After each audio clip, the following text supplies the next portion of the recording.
Bienvenidos al único espacio donde el fútbol colombiano se analiza sin anestesia, sin filtros y sin miedo a decir lo que muchos callan. Hoy no venimos a hablar de goles, asistencias ni tácticas. Hoy venimos a hablar del verdadero espectáculo que rodea a la selección Colombia, el drama de las lesiones, las desconvocatorias y el caos informativo que convierte cada fecha FIFA en una tragicomedia nacional. Porque si alguien pensaba que el fútbol se jugaba solo en la cancha, que los convocados eran elegidos por méritos y que los comunicados oficiales eran claros, bienvenidos al mundo real. Aquí, cada lesión es una novela, cada reemplazo es una incógnita, y cada medio de comunicación parece tener su propia versión de los hechos. Es como si la Federación Colombiana de Fútbol hubiera contratado guionistas de telenovelas para redactar los comunicados. Y no cualquier telenovela, una con giros inesperados, personajes que entran y salen sin explicación, y un público que no sabe si reír, llorar o apagar el televisor. Empecemos por el caso de Deiber Machado, lateral izquierdo del RC Lens, titular en el último partido contra Argentina, y uno de los pocos jugadores que venía con ritmo competitivo. Todo parecía indicar que sería pieza clave en los partidos contra Bolivia y Venezuela. Pero no. Una lesión lo deja fuera de combate, y la federación lo desconvoca con un comunicado que, en teoría, debería aclarar la situación. Pero en la práctica, lo que hace es abrir la puerta al caos. Porque mientras el comunicado oficial habla de una lesión muscular y un tiempo estimado de recuperación de 6 semanas, los medios empiezan a publicar titulares contradictorios. Algunos dicen que el desconvocado fue Johan Carbonero. Otros aseguran que fue Luis Sinisterra. Y hay quienes afirman que Carbonero fue convocado, desconvocado y vuelto a convocar en menos de 24 horas. ¿Qué está pasando? ¿Quién redacta estos titulares? ¿Un bot con acceso limitado a Google? La confusión es tal que el aficionado promedio no sabe si está leyendo noticias deportivas o jugando Quien quiere ser millonario. Porque cada portal tiene una versión distinta, cada periodista interpreta el comunicado a su manera, y las redes sociales se llenan de memes, especulaciones y teorías conspirativas. Es como si la Selección Colombia fuera una serie de Netflix y cada episodio tuviera un final diferente según el país donde se vea. Pero no todo es culpa de los medios. La federación también juega su partido. Porque en vez de publicar una lista clara con entradas y salidas, lo hace en formato de acertijo. Informamos que el jugador X no estará disponible. En su lugar, se convoca ahí. Pero no dicen si y ya estaba convocado, si es nuevo, si viene por otro lesionado o si simplemente pasaba por ahí. Es como si la convocatoria se manejara con post-its y llamadas de último minuto. Y mientras tanto, el community manager publica fotos de entrenamientos con emojis, sin aclarar quién está y quién no. ¡Vamos con toda! Sí, pero ¿vamos con quién? Y aquí entra el caso de Luis Sinisterra, extremo del Bournemouth, con buen presente en la Premier League y uno de los jugadores más esperados por la afición. Pero una molestia muscular lo deja fuera, y la federación decide convocar a Johan Carbonero como reemplazo. Hasta ahí, todo bien. Pero como los medios estaban más ocupados en viralizar que en verificar, publican que Carbonero fue lesionado. Es como despedir a alguien que nunca fue contratado. Y mientras tanto, Carbonero aparece en las fotos oficiales, en los entrenamientos, y en los titulares que lo desconvocan sin haberlo convocado. La situación es tan absurda que uno se pregunta si hay alguien realmente encargado de coordinar la comunicación oficial. Porque si el aficionado tiene que revisar 3 portales, 5 cuentas de Twitter y 2 comunicados para entender quién está y quién no, algo está fallando. Y no es el wifi. Es la coherencia. Pero lo más preocupante no es la confusión. Lo más preocupante es la normalización del caos. Porque ya nadie se sorprende cuando un jugador es convocado sin ritmo, cuando otro es desconvocado sin explicación, o cuando los medios publican titulares que se contradicen entre sí. Es como si el fútbol colombiano hubiera adoptado el modelo de gestión de una tienda de barrio. Todo se resuelve sobre la marcha, con improvisación, con buena voluntad y con la esperanza de que nadie se dé cuenta. Y mientras tanto, los jugadores lesionados se recuperan, los reemplazos llegan sin saber por quién entran, y los medios siguen jugando al teléfono roto. Porque en Colombia, hasta las convocatorias tienen plot twist. Y si alguien pensaba que el drama estaba en los partidos, espere a ver el detrás de cámaras. Esto no es fútbol. Esto es contenido viral. Esto es Colombia. Y si se quiere entender la selección, no hay que mirar la cancha. Hay que mirar los comunicados, los patrocinadores, los community managers, los clubes, los medios. Porque ahí es donde se juega el verdadero partido. Y ese no tiene árbitro, no tiene reglas claras, y no tiene tiempo de reposición. Solo tiene la X, contratos y titulares que se escriben solos. Si en la parte 1 hablamos del drama de las lesiones y la desinformación, en esta segunda entrega nos metemos en el terreno más pantanoso de todos, los reemplazos. Porque en Colombia, ser convocado a la selección no siempre depende de tu rendimiento, tu regularidad o tu impacto en el juego. A veces, parece que depende de tu señal de wifi, tu número de seguidores en Instagram o tu capacidad para viralizar un TikTok con la camiseta puesta. Sí, señores. Bienvenidos al universo paralelo donde los reemplazos no se eligen por lógica futbolística, sino por una mezcla de improvisación, presión mediática y algoritmos de engagement. Porque cuando se lesiona un titular, no entra el que mejor esté. Entra el que más ruido haga. El que tenga más menciones en Twitter. El que haya sido trending topic por un gol de chilena en una liga que nadie ve, pero que se viralizó porque lo narró Ibai. Tomemos el caso de Johan Carbonero. Un jugador con talento, sí. Con proyección, también. Pero con una temporada irregular, con pocos minutos y sin ritmo competitivo. ¿Es el reemplazo natural de Luis Sinisterra? No.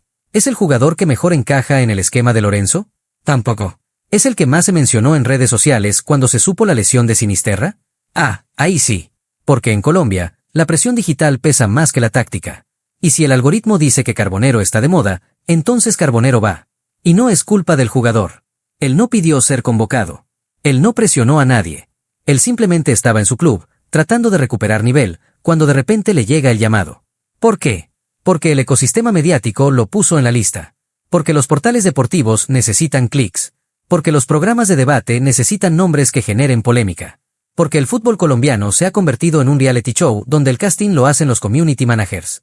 Pero no es solo Carbonero. Es todo el sistema. Porque cada vez que hay una baja, se abre el juego de las especulaciones. Y ahí entran todos. Periodistas, influencers, exjugadores, tuiteros con avatar de Falcao y hasta cuentas parodia. Todos opinan. Todos sugieren. Todos exigen. Y la federación, que debería tener un criterio técnico, termina cediendo ante la presión. Porque en Colombia, convocar a alguien es también una estrategia de marketing.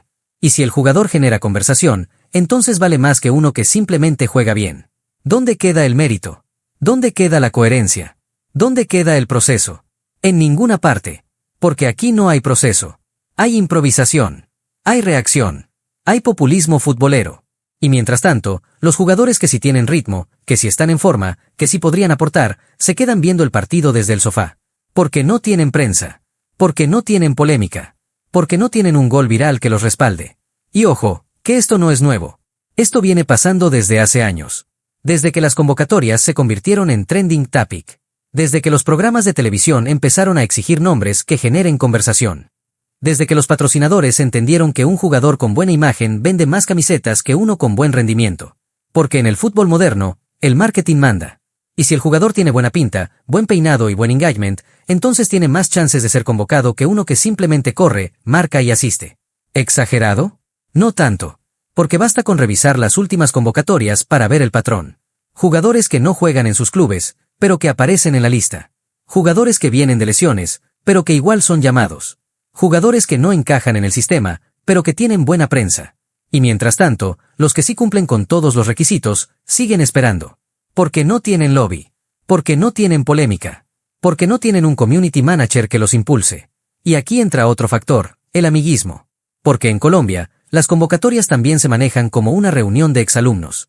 Si el jugador ya estuvo, si ya conoce el grupo, si tiene buena relación con el cuerpo técnico, entonces tiene más chances de volver. Aunque no esté en forma. Aunque no tenga minutos. Aunque haya sido suplente en los últimos 5 partidos. Porque aquí se convoca por confianza, no por rendimiento. Y si el técnico confía en ti, entonces entras. Aunque el país entero se pregunte por qué. ¿Y qué pasa cuando el reemplazo no rinde? Nada. Se le agradece por el esfuerzo, se le publica una foto con la camiseta, y se le despide con un emoji. Porque en Colombia, el fracaso no se analiza. Se maquilla. Se disfraza de proceso, de adaptación, de experiencia ganada. Y así seguimos. Convocando por presión. Reemplazando por algoritmo. Y justificando por narrativa. Pero lo más grave no es que se convoque mal. Lo más grave es que se normalice. Que el aficionado ya no se sorprenda. Que los medios ya no cuestionen. Que los jugadores ya no reclamen. Porque todos saben cómo funciona el sistema. Y todos lo aceptan. Porque saben que el fútbol colombiano no se maneja con lógica. Se maneja con likes. Y mientras tanto, el equipo pierde identidad. Porque cada convocatoria es distinta. Porque cada reemplazo rompe el esquema. Porque cada lesión genera un caos. Y porque el técnico, en vez de tener un plan, tiene una lista de opciones que se actualiza según el trending topic del día. Y llegamos al clímax de esta tragicomedia llamada Selección Colombia en fecha FIFA. Ya hablamos de las lesiones que parecen escritas por guionistas de Netflix, de los reemplazos que se eligen por algoritmo y no por méritos, y ahora toca hablar del director de esta obra, Néstor Lorenzo. El hombre que, con cada convocatoria, nos demuestra que dirigir una selección no es solo cuestión de táctica, sino de diplomacia, marketing y una pizca de improvisación digna de teatro callejero. Porque si alguien pensaba que Lorenzo venía a poner orden, a construir un proyecto serio, a consolidar una base sólida, lo sentimos, se equivocó de país. Aquí, el técnico no dirige. Sobrevive. Navega entre presiones de clubes, exigencias de patrocinadores, caprichos de federativos y el caos mediático que convierte cada decisión en una guerra de trincheras. Lorenzo no convoca. Lorenzo negocia. Lorenzo no arma un equipo. Lorenzo apaga incendios. Y no es que el hombre no sepa. Tiene experiencia, tiene recorrido, tiene formación. Pero está atrapado en un sistema que no permite coherencia. Porque cada vez que intenta consolidar una idea, le cambian los jugadores. Cada vez que quiere repetir una alineación, se lesiona medio equipo. Cada vez que busca continuidad, le cae encima una tormenta de titulares, rumores y presiones que lo obligan a cambiar el libreto. ¿Ejemplos? Todos. Porque basta con revisar las últimas convocatorias para ver que no hay patrón, no hay columna vertebral, no hay proceso. Hay nombres que entran y salen como si fueran parte de un sorteo. Hay jugadores que aparecen sin ritmo, sin minutos, sin lógica. Y hay decisiones que parecen más pensadas para calmar al público que para ganar partidos. ¿Y qué hace Lorenzo? Sonríe. Declara. Justifica. Habla de proceso, de adaptación, de confianza. Palabras que ya suenan vacías, que ya no convencen, que ya no explican nada. Porque el aficionado no quiere discursos. Quiere resultados. Quiere claridad. Quiere saber por qué se convoca a un jugador que no ha jugado en 3 meses, mientras otro que la rompe en su club ni siquiera es mencionado. Pero claro, pedir transparencia en el fútbol colombiano es como pedir puntualidad en Transmilenio, una utopía. Porque aquí todo se maneja en la sombra. Las convocatorias se negocian. Los reemplazos se pactan. Las decisiones se toman en oficinas donde el balón no entra. Y Lorenzo, que debería ser el líder del proyecto, termina siendo el vocero de un sistema que lo supera. Y mientras tanto, los partidos se juegan. Y el equipo, lejos de consolidarse, se desdibuja. Porque no hay continuidad. Porque no hay identidad. Porque cada fecha FIFA es una nueva improvisación. Y porque los jugadores, que deberían tener roles claros, terminan adaptándose sobre la marcha. Hoy juegas de extremo. Mañana de lateral. Pasado de suplente. Y si te lesionas, tranquilo, ya hay otro trending topic listo para reemplazarte. ¿Y los resultados? Irregulares. Porque el talento individual salva partidos, pero no construye proyectos. Porque los goles de James, los regates de Díaz y las atajadas de Vargas maquillan una realidad que no se puede esconder. La selección Colombia no tiene rumbo. Tiene momentos. Tiene chispazos. Tiene highlights. Pero no tiene estructura. No tiene plan. No tiene futuro claro. Y aquí entra el rol de la federación. Ese ente abstracto que aparece solo para publicar comunicados, vender camisetas y organizar partidos amistosos en Miami. Porque si alguien pensaba que la federación iba a respaldar un proyecto serio, lo sentimos, aquí se respalda lo que vende. Y si el técnico propone algo que no genera engagement, entonces se le sugiere ajustar el enfoque. Porque en Colombia, hasta el fútbol se mide por métricas de marketing. ¿Y los medios? Cómplices. Porque en vez de cuestionar, repiten. En vez de investigar, viralizan. En vez de exigir, editorializan. Y así, el ecosistema se convierte en una máquina de humo. Donde cada decisión se justifica con frases hechas. Donde cada error se maquilla con estadísticas irrelevantes. Y donde el aficionado, que debería ser el protagonista, termina siendo el espectador de un show que no pidió. Pero lo más grave no es la improvisación. Lo más grave es la resignación. Porque ya nadie se sorprende. Ya nadie reclama. Ya nadie exige. Todos aceptan que la selección se maneja como una cuenta de Instagram, con filtros, con likes, con contenido viral. Y si el equipo gana, se celebra. Y si pierde, se publica una foto con la frase «Seguimos trabajando». Porque aquí, el fútbol no se analiza. Se decora. Y mientras tanto, los verdaderos talentos se pierden. Los procesos se interrumpen. Los proyectos se diluyen. Porque no hay espacio para construir. Solo para reaccionar. Solo para improvisar. Solo para sobrevivir. Y Lorenzo, que podría ser el arquitecto de una nueva era, termina siendo el bombero de una estructura que se cae a pedazos. Esto no es fútbol. Esto es simulacro. Esto es Colombia. Y si alguien quiere entender por qué la selección no despega, no tiene que mirar los partidos. Tiene que mirar el sistema. Porque ahí está el verdadero problema. Y mientras no se cambie, seguiremos viendo convocatorias sin sentido, reemplazos sin lógica y técnicos que, en vez de dirigir, simplemente intentan no naufragar.